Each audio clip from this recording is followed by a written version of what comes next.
Meu nome é Diego, eu sou desenvolvedor front-end e trabalho na empresa G4 Solution, a patrocinadora desse grupo aí. Merchandise, hein? Bom, para a gente falar um pouco de JavaScript, eu só vou fazer uma introdução ao da onde que ele vem, né?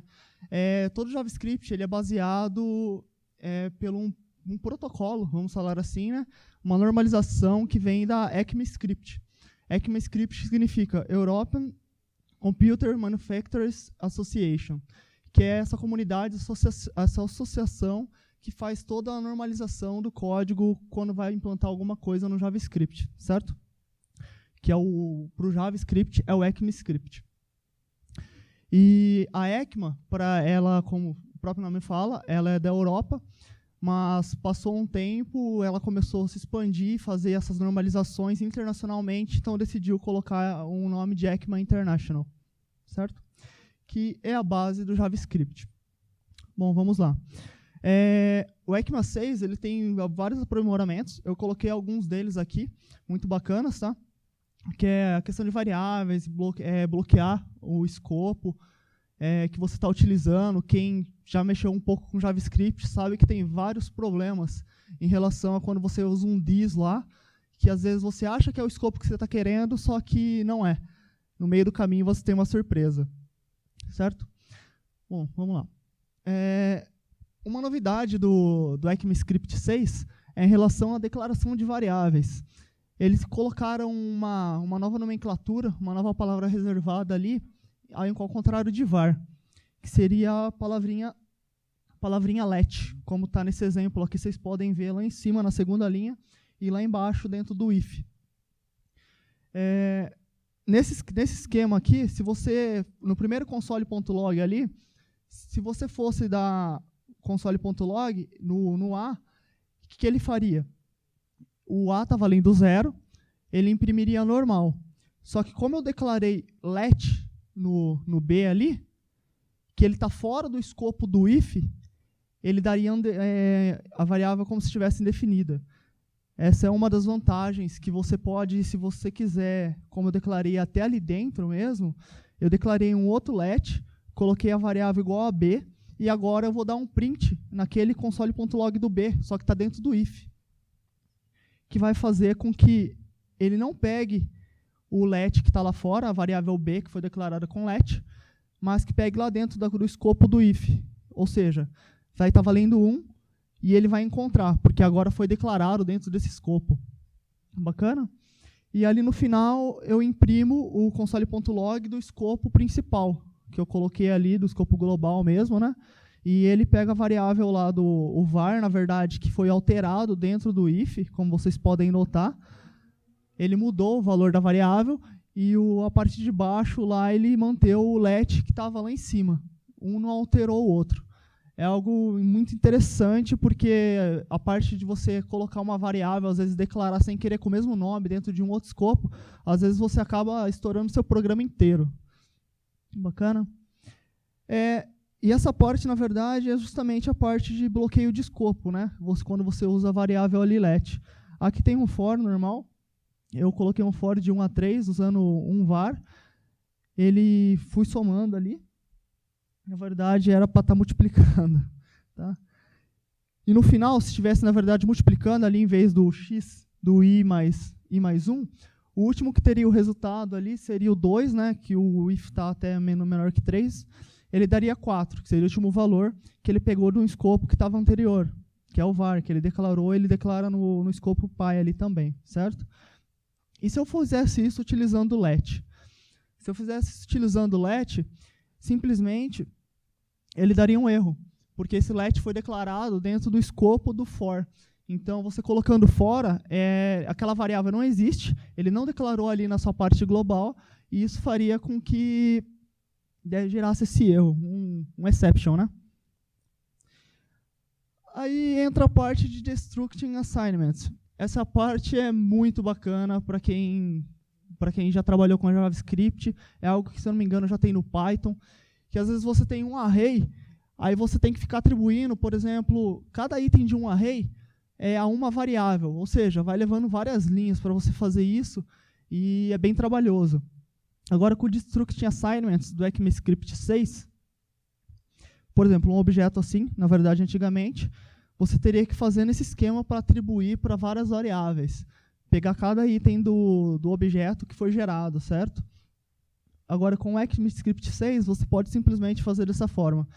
Coloca a variável, entre chaves ali, coloca as variáveis que você quer, e sucessivamente, em relação à ordem, ele vai pegando o tipo first e taca no x, o second taca no x. Aqui no primeiro, vocês podem ver que está sendo utilizado um objeto mesmo, e ele taca normalmente ali dentro das variáveis. E também funciona com um array normal. Se você colocar um array ali simplesmente com valores, ele vai pegando e vai atribuindo o primeiro, a segunda variável. Muito bacana. Certo? E aí entra o aprimoramento de parâmetros, né? Os parâmetros, quando você vai passar na URL lá, quem não se deparou, às vezes, no JavaScript, você passa um parâmetro e... Um minutinho. Você passa um parâmetro, aí, de repente, aquele parâmetro lá veio nulo. Aí você fala, pô, vou ter que colocar uma validação. Aí você pega um if, coloca um if, se esse cara for igual a nulo, ou se o type of for igual a undefined, muitas vezes, declare um objeto vazio ou declare uma variável. Com esses aprimoramentos de parâmetro, algo parecido, se não me engano, tem em Python, que eu vi nos códigos, é que na própria assinatura do método, você coloca um valor default, que é entre os parâmetros default. Por exemplo, no antigo, você pegaria uma função assim, e para você testar se existe um nome, você colocaria esses greps, né?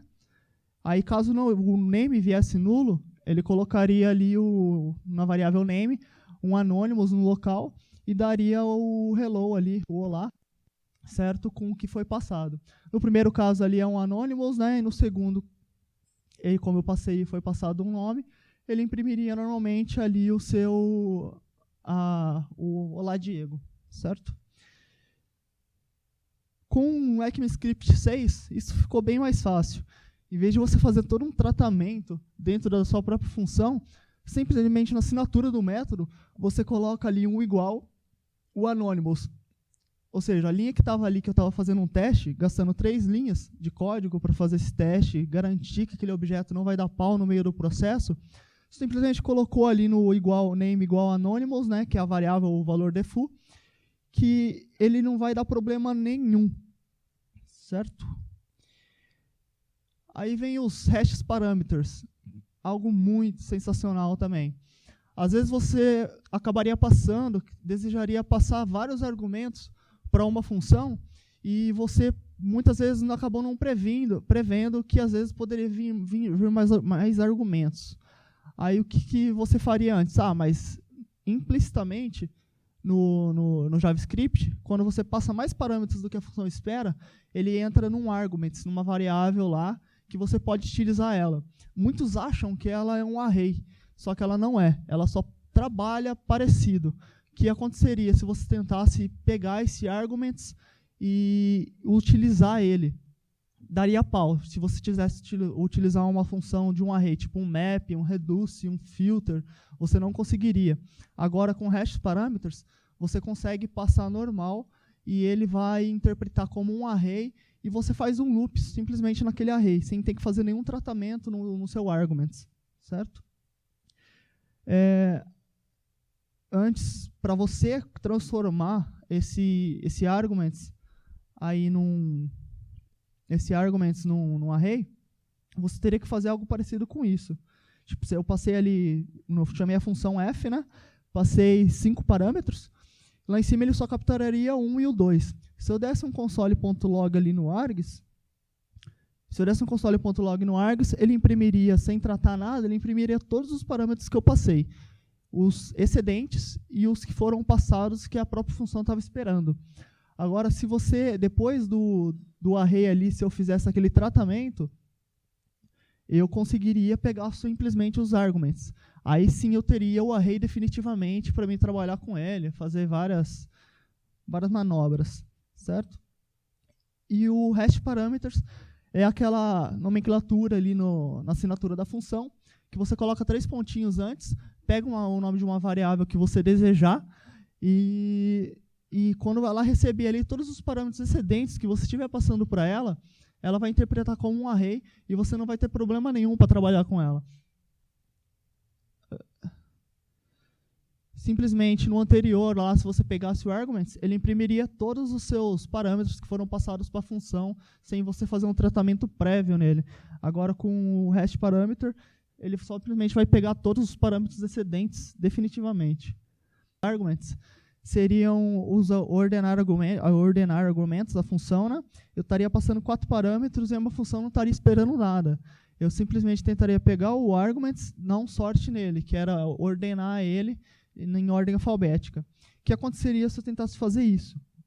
Daria um erro, porque o arguments, como eu falei anteriormente, ele não é uma função, ele não é um objeto array nativamente. Olha lá, não é, embora ele pareça, tem as propriedades parecidas para você acessar o conteúdo dessas variáveis.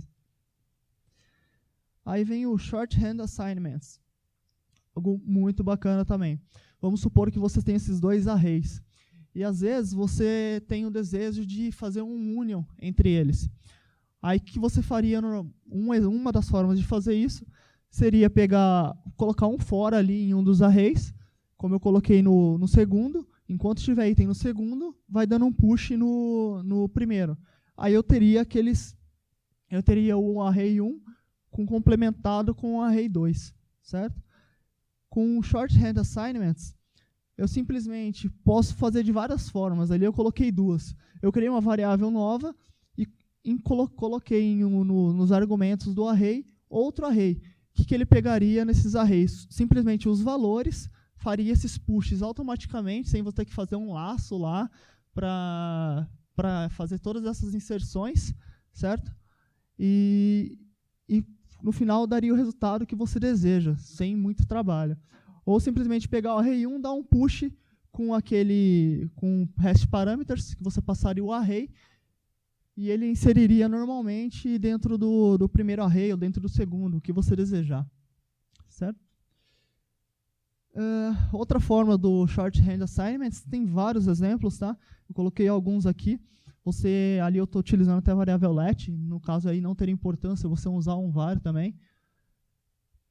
Estou declarando umas coordenadas a mais ali, e eu estou colocando ali no objeto JSON, declarando só o x, o y que foi declarado lá em cima, e embaixo eu colocando da forma padrão, como você usaria no ECMAScript do 3 ao 5, aí, que é a versão anterior, esses itens. E no final, se você desse um console.log, seria normalmente pegar aquele x, o x ali mesmo, que é o valor da variável, com o valor dela dentro do nosso novo objeto das coordenadas.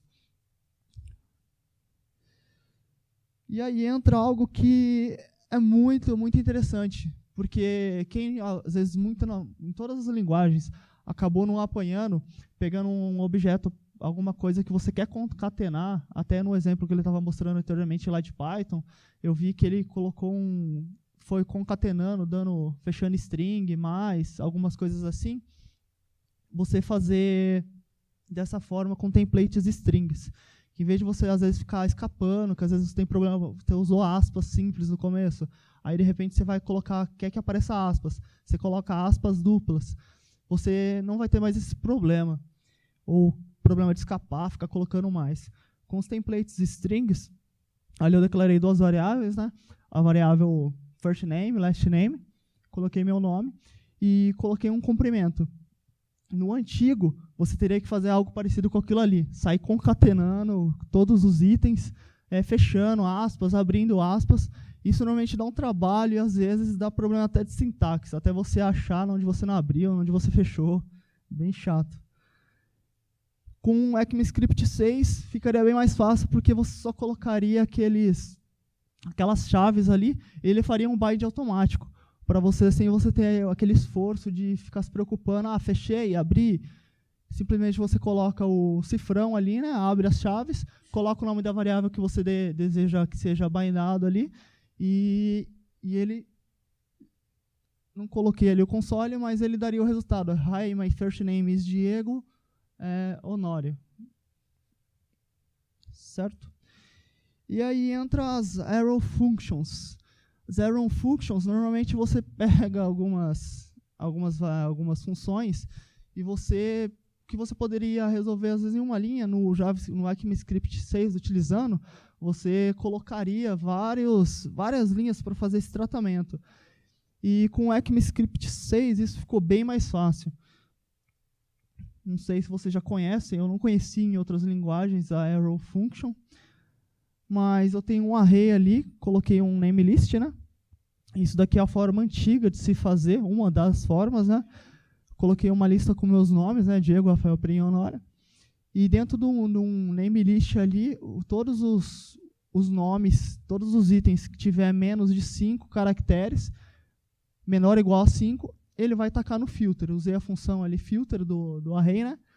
E coloquei aquela condição. Ele iria me retornar ali console.log, Diego, Rafael, Perim, porque o último lá tem mais de 5 caracteres. Com a nova função arrowFunction, aquilo ali a gente resolve em apenas uma linha. Declarei vários itens ali, só esqueci de mudar a primeira linha ali. E o primeiro parâmetro ali da função do filter seria os parâmetros mesmo, né, do filter ali, a própria function, né, aquilo ali. Coloquei o parâmetro, aí você coloca a arrow, né, a flechinha, e a condição ali de retorno.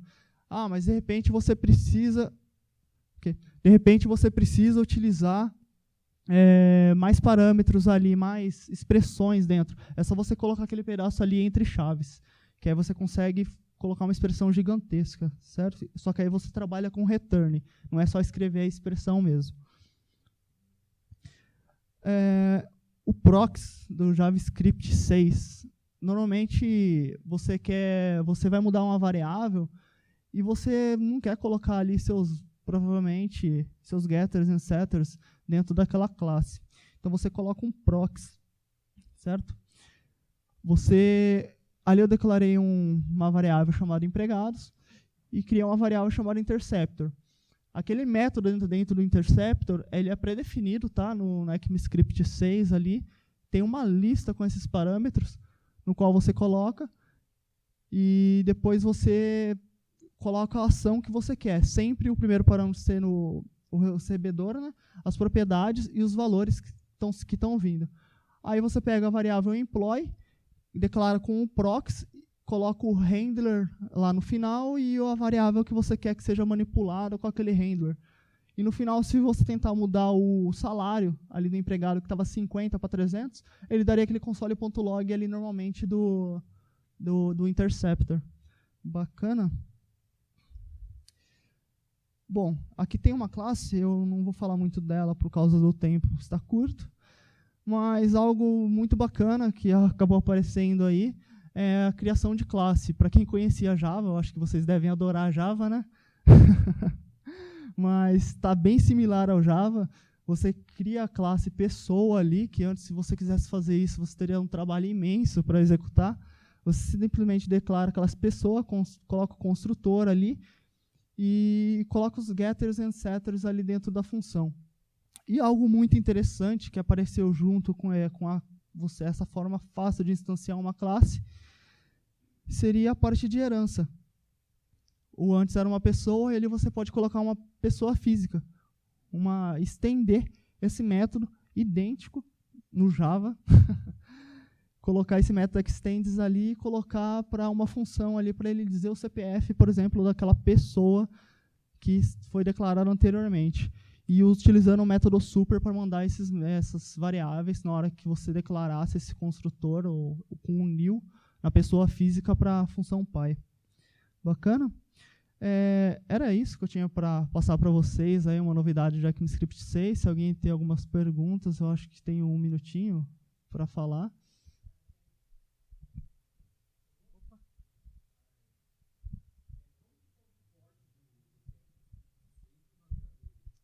Ah, bacana.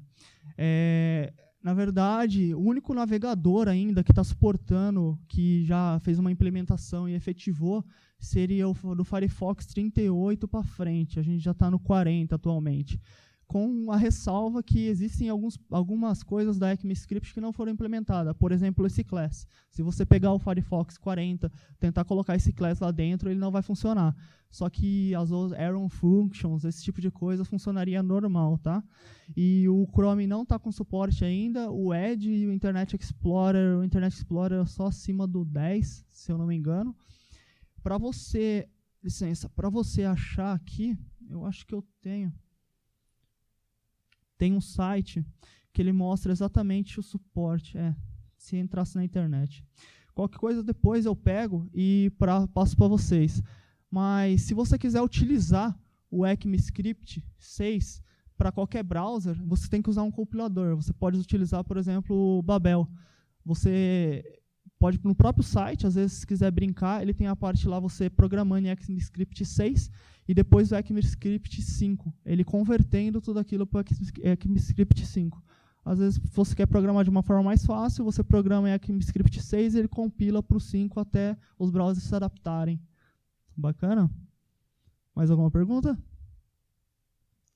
Ok, obrigado, gente.